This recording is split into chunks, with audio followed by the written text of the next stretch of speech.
Alright,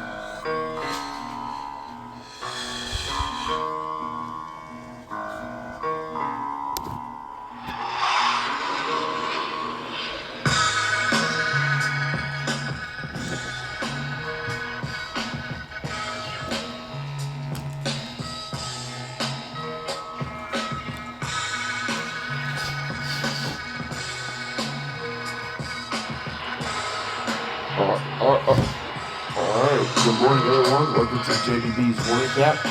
Today is Monday, June 29th, 2026. I'm going to do a talk show today. So I'm actually going to I'm pushing ahead this week because I just want to get that done before the 4th of July. So originally, I was supposed to do the show on June 30th, July 1st, and July 1st. June 30th, July 1st, and July 3rd, excuse me. Originally, I was supposed to do the show June 30th, July 1st, and July 3rd, which is Tuesday, Wednesday, and Friday. But I decided to do the talk show in 3 consecutive days to ensure I can catch up with these sporting news, if that's going to be the case. So I just want to talk to this one here. We're down just 2 days of June. July 1st is Wednesday. So like I said, I'll do some episodes I'll do some episodes in July. It does include July 1st. So, like I said, I mentioned about that last Friday or last Thursday. So, last Thursday. I'm sorry. When I mentioned that last Thursday on the previous episode, like I said, I might do some episodes in the month of July. The target I can sit out for a month is the best date I can take a break is from possibly July 13th or 14th. So most likely I might take a break on July 14th. That makes sense. So I'll be sitting out for 1 month, and then next month I will do some episodes of month of August. That doesn't mean I'm going back to 5 days of the show of the week until this fall, because football season is just around the corner. So I will be back in the 5 days of the show from Monday through Friday. It will start. So I'm probably gonna do that. I'm gonna get back to the 5 days of the show of the week on August 31st. So end of month of August, most likely. So I'll take under consideration because of this. So there's nothing else I can really take it away from. So it's cool. This is 118th This is a 118th episode of JDB's Morning Cap, by the way. So this is excited.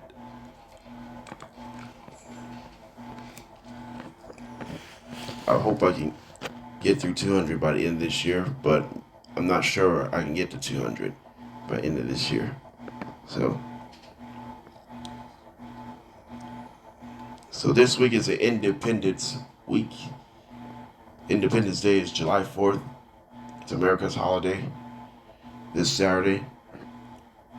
That time of the year, fireworks.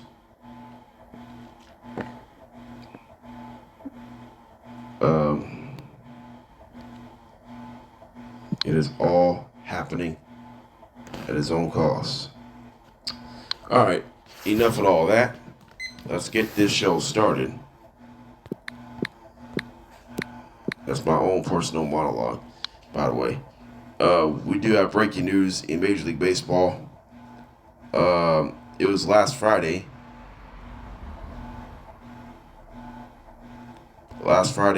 The Mets have fired Carlos Mendoza after he spent almost 2.5 seasons. He spent 2.5 seasons with the New York Mets. He got the Mets job in 2023. Off season. He took them to the playoffs in 2024 as a second wild card. Took them to the National League Championship Series in 2024. Lost in 6 games against the Dodgers. And then the Mets owned the best record in baseball in 2025 through the month of June. And then the Mets, the worst team, and then they suffered a late season collapse, ended up missing the playoffs by a tiebreaker because the Reds took 4 out of 6 in the regular season against the Mets. So the Mets are not going to the playoffs last year, did not make the playoffs last year.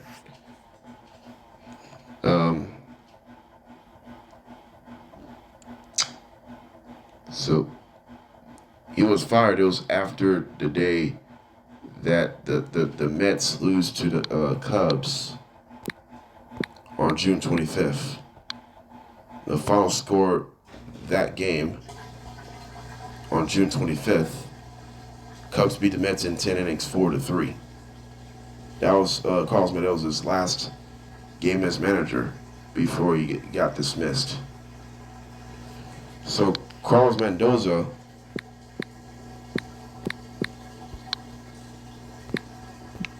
record as manager, he never had other managerial experience other than the Mets. It does include postseason.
So the record overall, including the playoffs, 213-205 overall record in his career for Carlos Mendoza, including in the playoffs.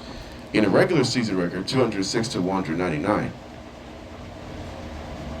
So his first season, 89-73 in 2024 for Carlos Mendoza. Make the playoffs, lost to NLCS in 6 games against the Dodgers. And then 2025, 83-79.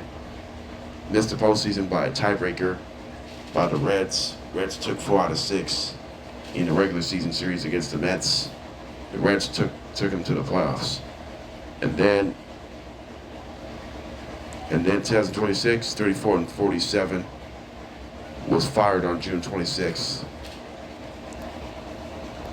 Is not only due to the late season collapse from last year. David Stern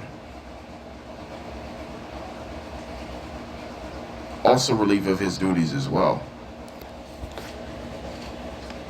And because David never took the accountable from the players, from the locker room, from the organization, and from the fans. David Stearns never took accountable of the manager, and he never took accountable for the fans or the players or the rest of the operations.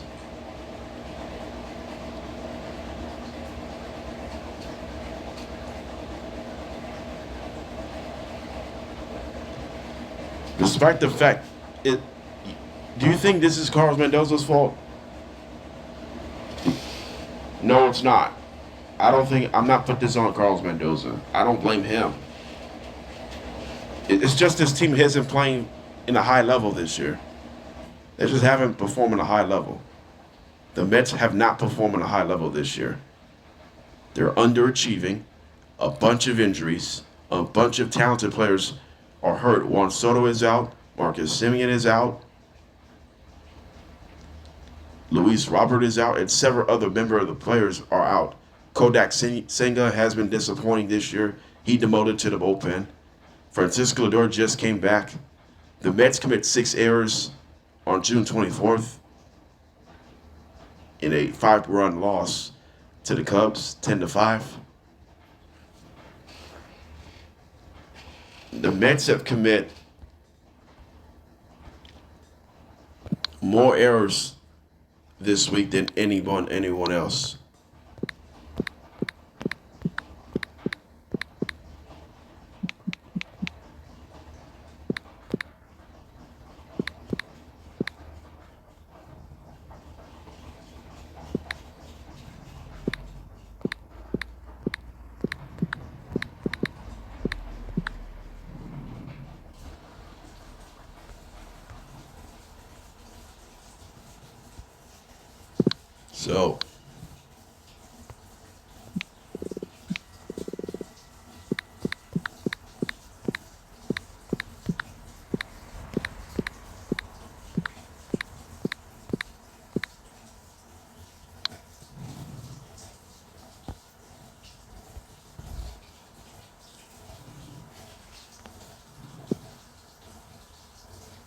So, the Mets have commit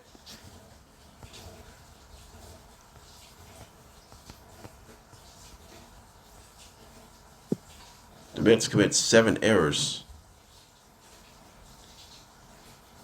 over the last 5 games, which is not that good.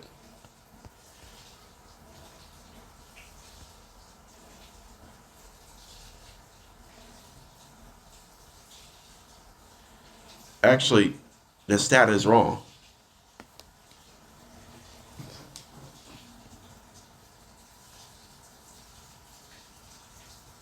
They commit 9 errors over the last 5 games. The Mets defense commit 9 errors over the last 5 games. The Mets defense commit 9 errors over the last 5 games. That is unacceptable. Very unacceptable. And oh, by the way, Andy Green is the interim manager. Andy Green came from the front office.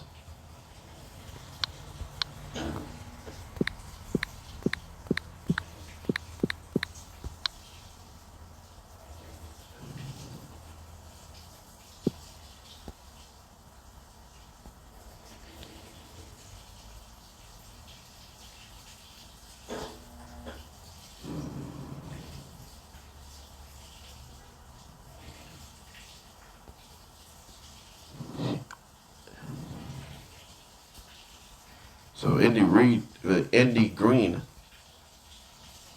yeah, he actually came from, he was a senior vice president for player development. He's been done that for about almost 3 years. He worked with Pete Alonso, he worked with Juan Soto, Francisco Lindor. He worked several guys. And then he worked some young players as well, like Carson Bench, AJ Ewing.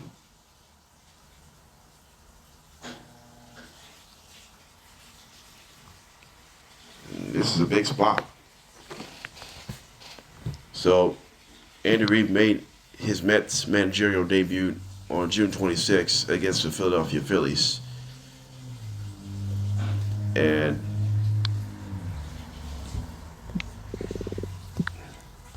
on June 26th, ended up losing 2-1 to the Phillies in New York before the Mets beat the Phillies on June 27th to snap their 7-game losing streak. 6-2 Mets on June 27th over the Phillies. And then yesterday, they blew a critical lead against the Phillies and ended up losing 5-4 thanks to Kyle Schwarber's go-ahead 2-run shot for his 30th of the year. The Mets have lost 8 of their last 9 games. And their starters' ERA during that stretch, over 4.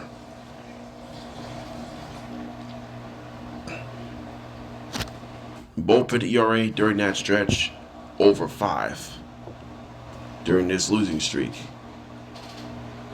And 3 blown saves over that, 4 blown saves over that span. And the Mets, this is a get-right series for the Mets. They're facing the Blue Jays team. They come off a rough series against the Rangers. They got swept in 4 games in Toronto. So the Mets are battling the Blue Jays in Toronto for a 3-game set starting today. This is a get-right series for the Mets. This is a 7-game road trip. They got Blue Jays for 3, Braves for 4 from July 3rd through July 6th. Then they'll play the Royals at home and the Red Sox at home. I think this is a manageable schedule for the Mets. In the month of July, this is a manageable schedule for the New York Mets, especially the early weeks of July. Especially early parts of July before the break. The Mets are currently 35-49. They're not far off just yet. They're not out of it yet. I think they can do it. Despite it's been a disaster season. Like I said, the Mets are not going to lose 100 games. I'm confident they're probably going to win about 75 games. That's a trajectory. The Mets are going to win 75 games. Your team is trying to get better, month by month. You don't have to play perfect all the time. You don't have to get on a monster winning streak. You just got to play better, and you got to play confidence. When September is hit, even you're not in position to make the playoffs, you could be better in September. You could beat some good teams in the month of September.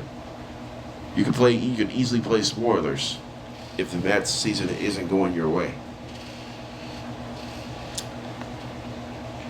When you hit the final month of your season, you have to go your way. It doesn't have to go your way a whole lot, but it has to go your way in majority of the month to be better and have a better shot to get to the playoffs next year. It's just disappointing.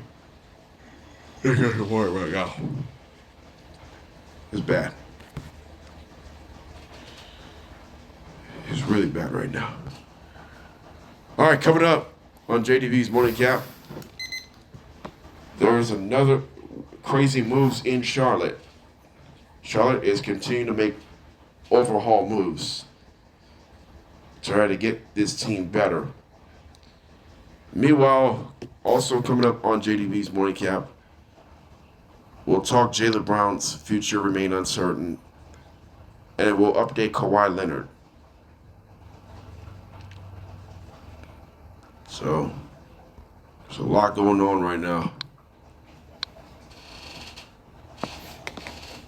out here. So, there's a lot of things to go about it. We'll be right back.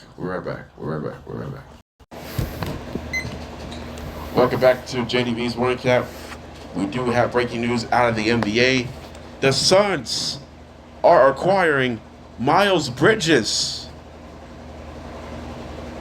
along with the 2029 first round pick and 2027 second round pick.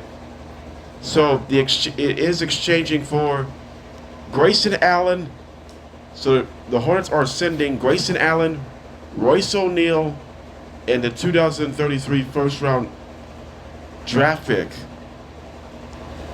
Bridges is currently entering his final year of his 3-year contract with the Hornets. $75 million. He will be a free agent after 2026-27 season, barring a second extension with the Suns franchise. So there's another transaction out of the NBA. So here's my question. In Charlotte, has Charlotte made super overhaul moves to get better, or the overhaul moves or the Hornets just got worse? You know what? I'm gonna go on the positive side. I think the overhaul moves just got better. When you add Nas Reed, you add Grayson Allen, Royce O'Neal, you're gonna add several new look guys. And you got to get the Hornets front office a lot of credit to shuffle. Now, you had someone. So here's the reason why they lose LaMelo Ball and Miles Bridges.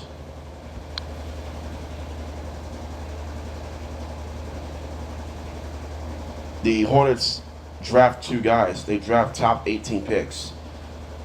Haynes Steinbach, 14th overall pick, and an 18th out of University of Washington.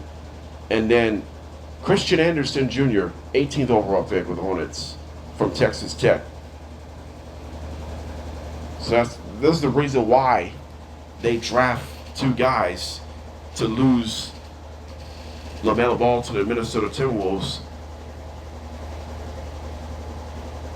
and Josh Green as well, and then losing Miles Bridges to the Suns. That makes sense. They want youthful assets from other teams for Charlotte.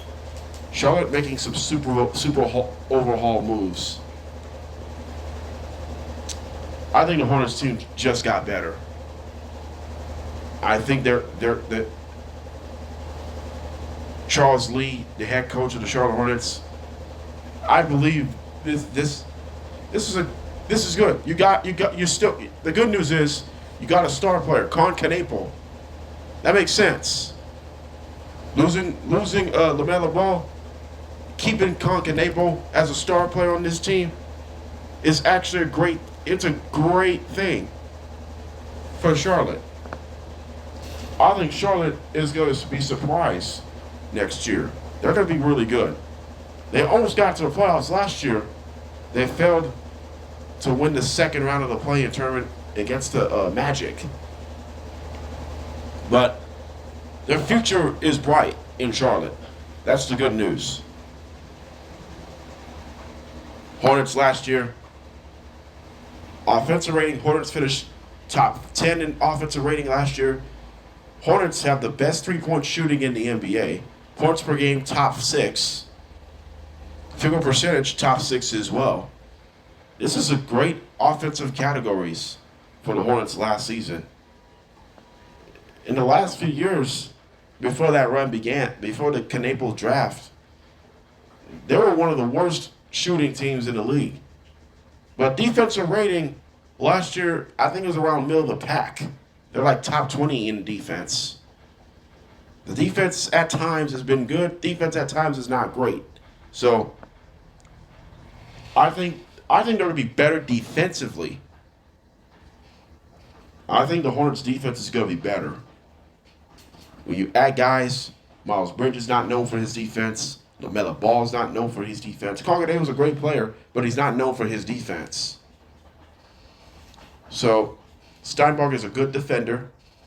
Anderson's he's a much better defender last year. So high hopes between these two men. So, Christian Anderson Jr. and Haynes Steinbach. I mean, you just mentioned about that. These two are talented. And then you add, so here are the three other additions. You had Naz Reid from Minnesota. You have Royce O'Neal and Grayson Allen from Phoenix. I think this team just got better for Charlotte. Don't get me all wrong. This Charlotte team has just got better because of all that. In this one here. All right, we're going to keep going here. We do have another breaking news in the NBA. The Warriors, a four-time NBA champion and a three-time Defensive Player of the Year, Draymond Green, declines a $27.7 million contract option. He is a free agent. However, whether or not he will stay with the team to sign his restructured deal. So, I'll make a decision. I'll talk about that in about 1 minute.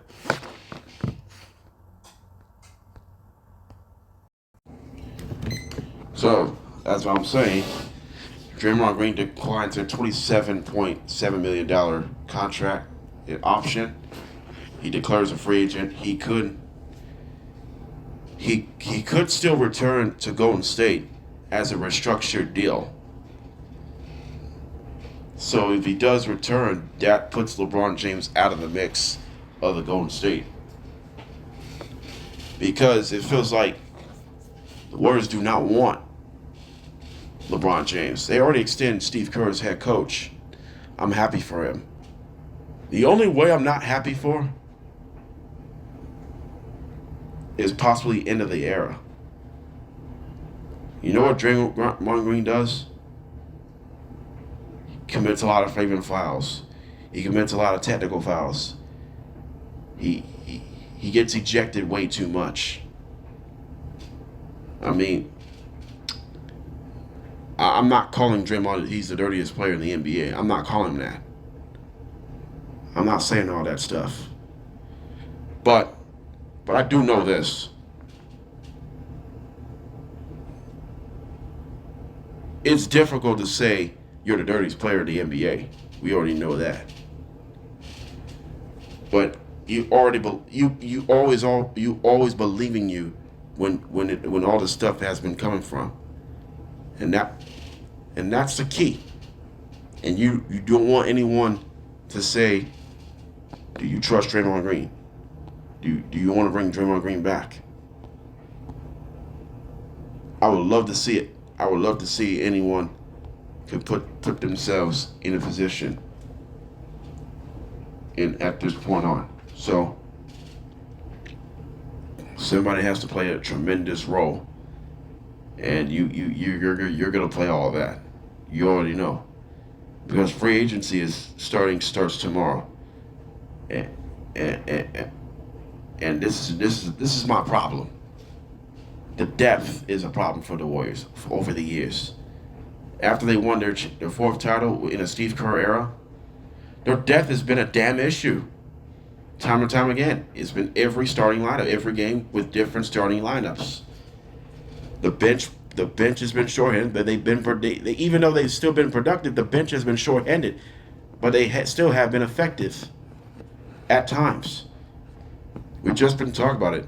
The depth have been tested in the last several years now. With Curry being out with injury, with Porzingis was hurt, with Thompson was hurt, he moved on to Dallas. Jimmy Butler got hurt. I don't know when he's coming back. But Jimmy Butler, I believe he got hurt around January or February, something like that. Jimmy Butler, he won't be start playing basketball on time in October, barring a quick recovery. It's too early to recover himself for Jimmy Butler. It's too early. But I do know this.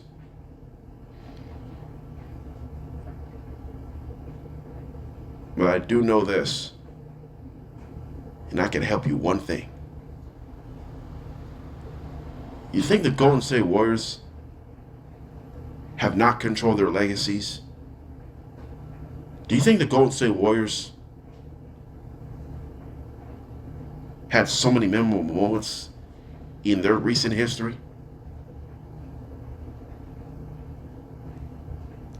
You know what? Legacy does change forever. I do know this. The legacy and the big moments have changed forever in their lifetimes. And I respect that.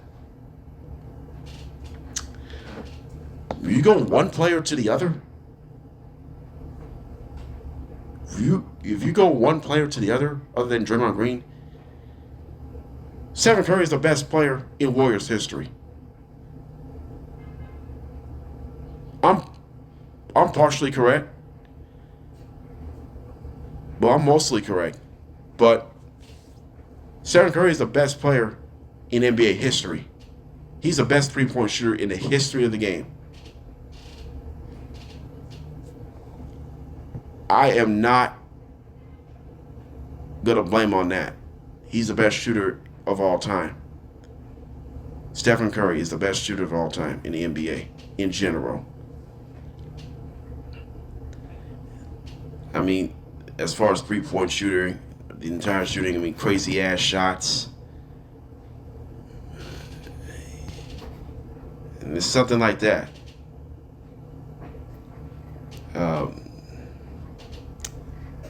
We've seen a lot of moments that all have been come from at this point on here. So, something else you want to learn about it is always going to be cool on this one here.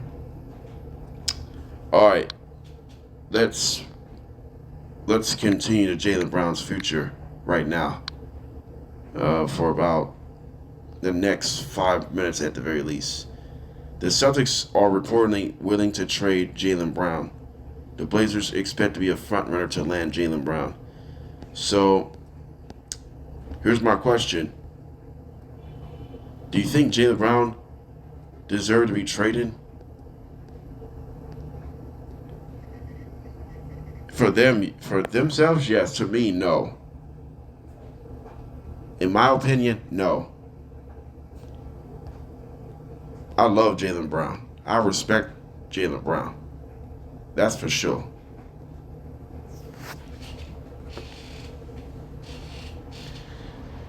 You have one star power, Jason Tatum, and you have another star power, Jaylen Brown.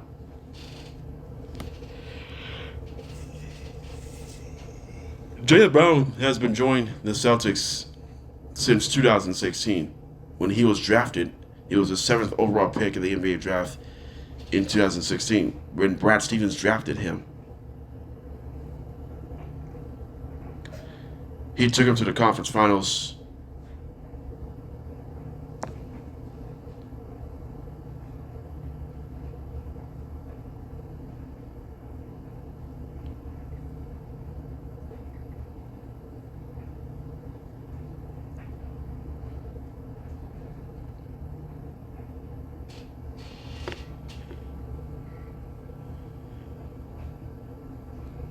Yeah, he took him to the conference finals.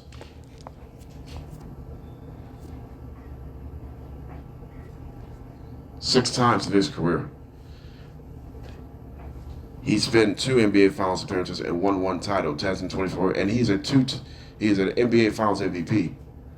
He's also a one-time Eastern Conference Finals MVP. I mean, no disrespect, I love Jaylen Brown. We can't let him go. I can't let him go like that, man. I just can't. It'll be sad if we lose Jaylen Brown. And I'll be angry. I'll be sad. I'll be angry. I'll be frustrated if Jaylen Brown gets traded. But I still love him.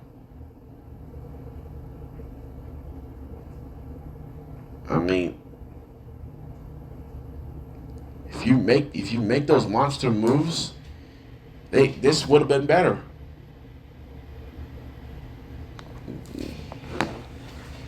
And I don't like that. Here's my question right here. Who would have thought that Jaylen Brown's future is clearly uncertain?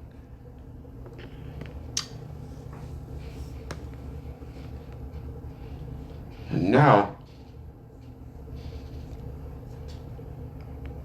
I don't know when is Jaylen Brown's going to show up to the court.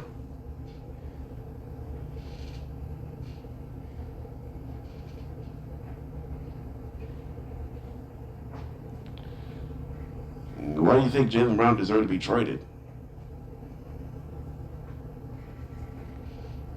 Because he wasn't want. Do you want it out of Boston, or do you want, or do you want to request a trade?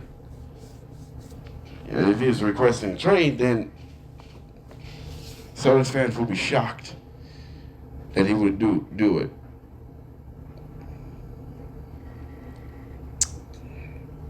It doesn't even matter anymore.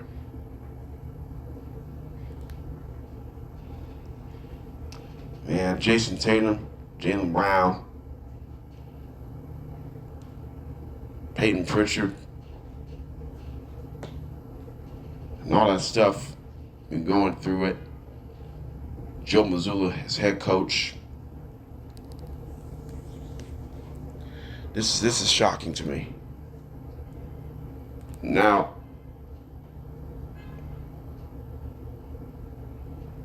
the assets expect to be different.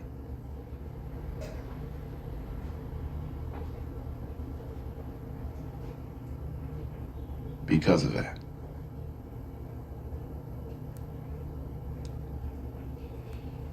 And that's not the case right now. So this isn't helping at all.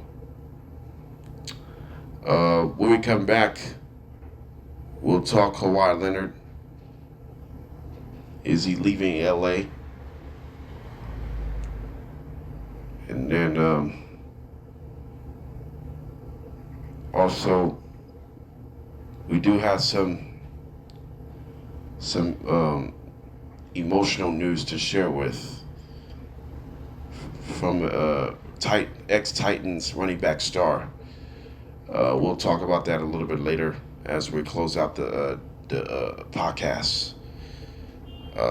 We're going to step away in about at least 2 minutes.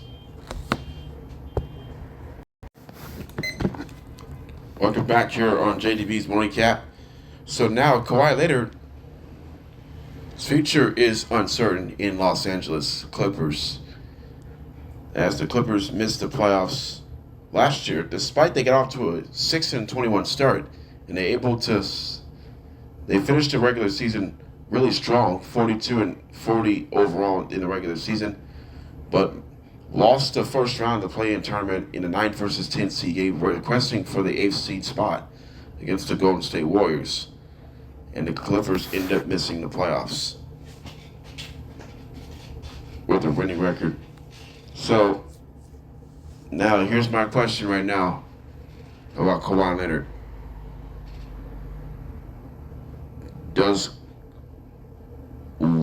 Where Kawhi is going to play if he leaves Los Angeles?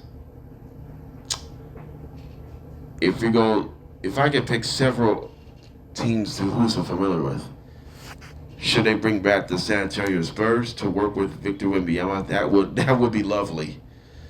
Should they bring back? Should the Raptors bring back Kawhi Leonard? That would be a cool moment as well. He won a championship as well over there. Will the Hornets, or would it be the Charlotte Hornets? Would it be who else could they need like a veteran experience? Will the Brooklyn Nets take Kawhi Leonard, or Dallas Mavericks? There's a lot going on. Or maybe Orlando Magic. So there's several teams that can pursue Kawhi Leonard if he leaves Los Angeles Clippers to other teams. Oh, by the way, happy birthday, Kawhi Leonard. You just turned 35 years old. So happy birthday, Kawhi Leonard. Today is June 29th. So Kawhi Leonard just turned 35 years old today. Looks like he may get traded on his birthday. So we'll see how it goes. So we'll have to find out later on today, huh? But with that being said, I mean, Kawhi Leonard, he's a two-time NBA champion, two-time NBA Finals MVP, seven-time All-Star.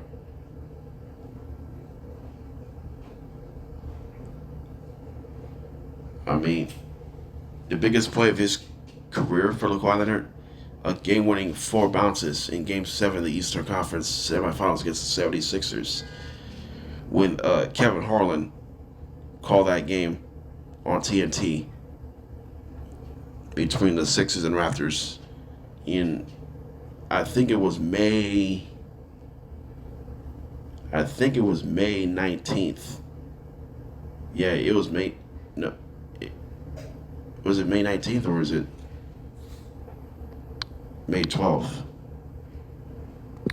when that happened?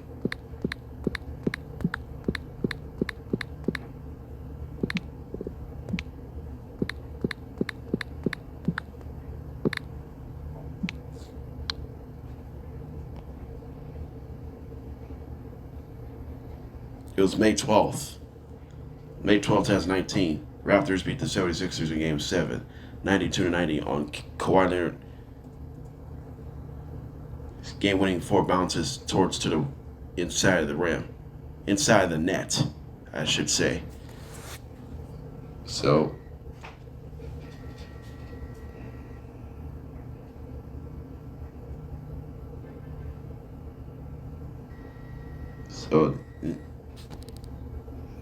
that's what happens.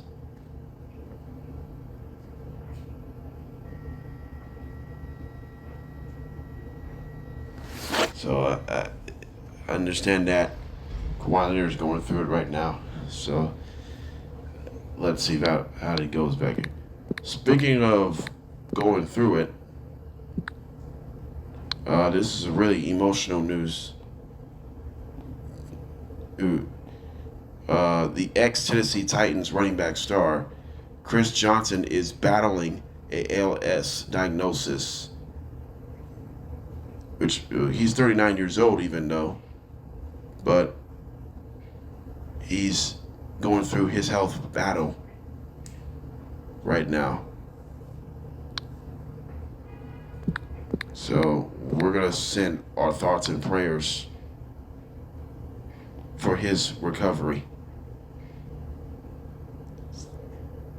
So he had a Lou Gehrig disease, so which means he had a amyotrophic lateral scoliosis. So he's battling the ALS right now. So the spread costing him. So he shared on ABC News Good Morning America with Michael Strahan. And Chris is still alive, however. He's fighting right now. He's fighting for his life right now. He's just trying to stay out of the cancer. So hopefully he's cancer free. Hopefully he doesn't lose the battle. He's 39 years old. He was battling ALS diagnosis in 2025 when he struggled with his speech. So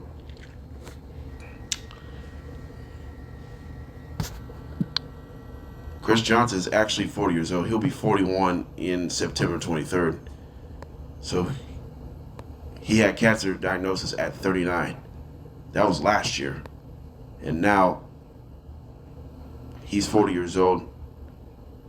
And hopefully our thoughts and pray. We're praying for you, man. I'm praying for you, man. Just keep fighting. Keep fighting. You gotta keep fighting. You gotta stay alive. No cancer. No more cancer. Stay healthy and get it done. If you want to stay alive, you got to keep fighting and keep winning, okay? God bless you, man. We're thinking about you, man. All right, let's move on. What's coming up in tomorrow's JDB's morning cap? NBA free agent signings begins tomorrow. So we will have some breaking news to share with. Free agency day 1 is tomorrow. And then July 1st, free agency day 2. And then July 2nd, free agency day 3. So we're gonna have several major NBA free agent signings. For those of you who are in an unrestricted free agent who's gonna sign elsewhere. So I got a lot of topics to get to tomorrow. So I'll get like most of it tomorrow, and then I'll get rest of it the next day for recapping. So